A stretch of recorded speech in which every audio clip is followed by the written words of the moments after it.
DigiRoad 6, Frontier, episodes 16 through 18 of the English dub. Last time we had the fan service episode. We got to see Zoe imagining to put on a bunch of whole different outfits. Renamon got her Digivolution, her slide evolution. Her fan base are cowards. They ran away. They couldn't handle it. They don't deserve to be part of her cheer squad, or whatever the hell it was, her fan base. They didn't deserve to be Renamon otakus. They didn't deserve it. And maybe this time we'll see more from Mirror Face, Mercurymon, not to be confused with Mercurymon. Two Digimon called Mercurymon. That's just what happens with dubs sometimes, man. It just happens. We also got to see some real heart from JP. Some real caring about his friends stuff. Grubblemon also died, I'm pretty sure. I'm pretty sure that was the last time Grubblemon died. Or was that the time before last time? But her fan base, her fan squad, her cheerleaders, they still have the detectors. So we have to chase them down. We got to find them. Will they become our friends in this one? Will they become Kazemon's cheerleaders now? Will they become Kazemon otakus? Or are we going to have to deal with them for a bit longer? I think it's going to be resolved in this episode.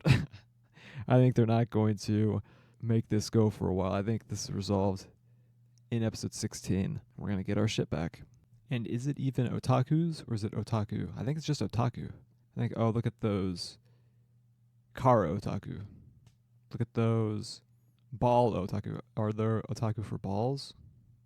Probably. Bouncy, golf, basket.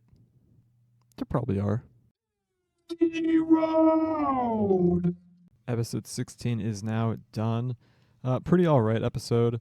I still like the beach theme of everything, right? The tropical feel of it. It's nice. Gomamon was cool to see again, and we got a whole bunch of Gomamons too. I always feel like it's very hard to decide from the original Adventure Digimon, right? The main cast of them, which one is the best, like which one is my favorite. It's too hard. Because every single time I think, like, okay, this one's my favorite, this one's my favorite, then another one shows up, or I'll see it somewhere else, I'm like, damn it, that design is too good. That design is good too. And I feel like Gomamon is one of the ones where I've never seen it as my favorite of that bunch, but it's such a solid design that I keep thinking, maybe it is. Every single time I see him, maybe it is. So really great to see him again. Well, obviously not the same Gomamon, but Gomamon in general, it's cool to see. Zoe also being the mainstay of another episode and not jobbing out is cool too. She's been very useful for like the past 3 episodes, which is a nice change of pace from how things usually go. Zephyrmon is really cool. I really like Zephyrmon's design. So I guess this is the first one where I like both of the evolutions for a character. Izzy's VA also did one of the Toucan-mons. The one that I think was throwing out the idea. I definitely recognized it in like the speech patterns or whatever. You really are a good mommy is a line that was said in this episode at Bokomon as he continues to be the mother of that egg. Who knows when that thing's even going to hatch. I wonder how long they're going to drag it out for. But back to Zephyrmon. JP's reaction to it was, of course, what you'd expect. Boy howdy was, I think, what he said in the English dub. Very funny delivery, very good moment. And then later when Zoe like blows a kiss after being cocky, after, you know, everything works out for him.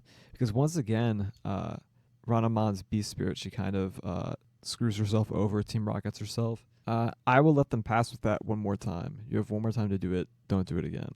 You have one more time to use it, and then after that, it'll reach stale status. So be careful.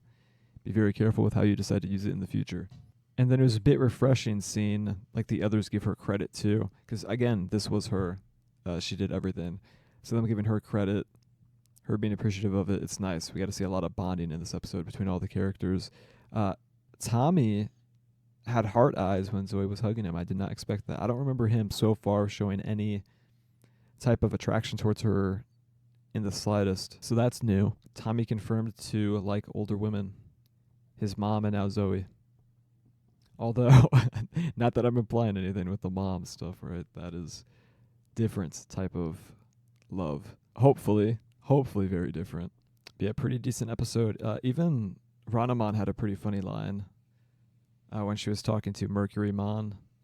who I'm glad we got to see again with his very old-timey talk. It was, "Be careful, you'll find out what I can do up close, sugar." And she said it with a lot of aggression. It was like, "Up close, sugar."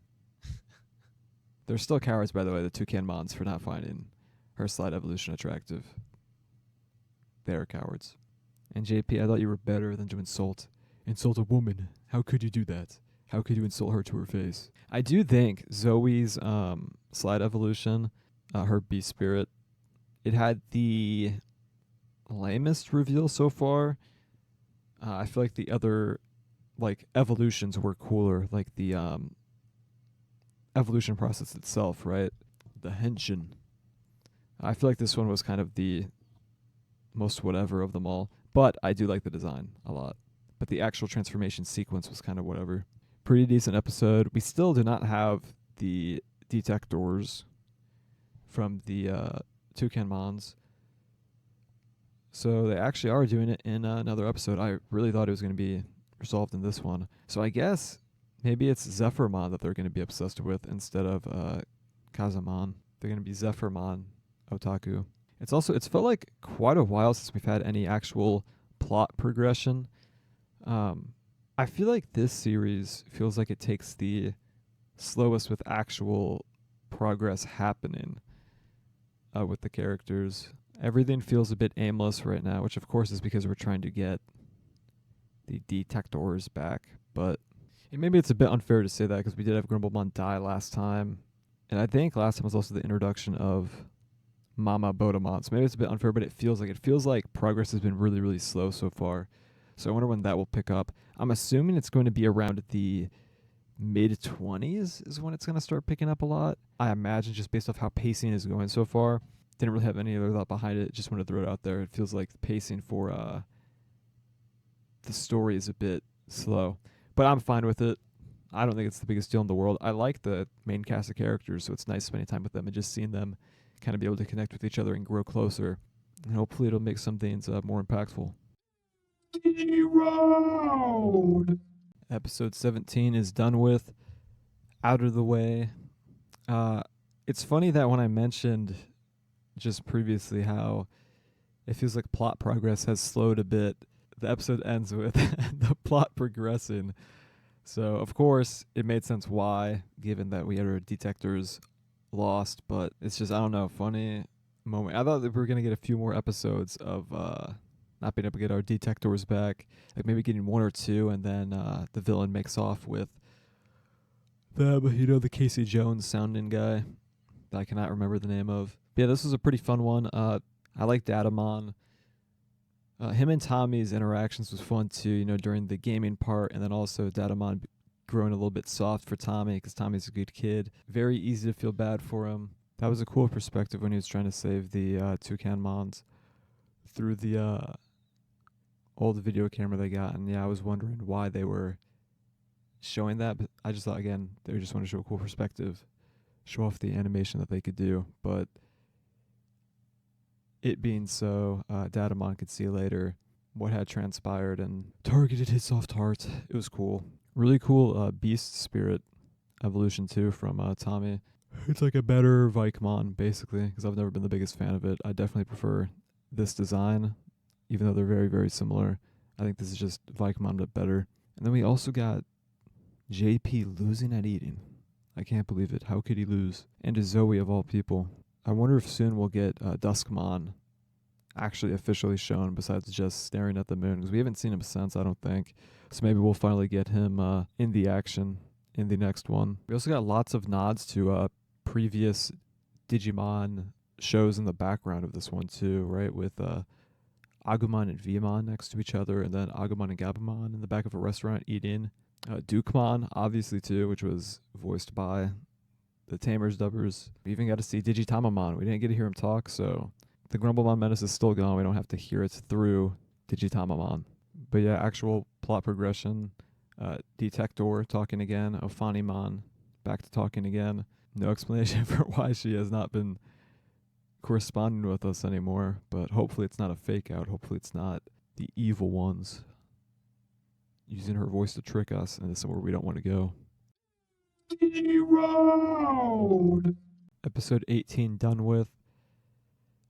I have mixed feelings about this one. It's a bit funny that I previously said plot progression, right? That it's finally happening again. It's picking up, but it's thrown out the window right here because it's a pit stop. Next episode's also going to be a pit stop. To me, it's not the biggest deal. As I said, I like the characters, so that's fine with me. More time with them is always good. It's just I spoke too soon, really.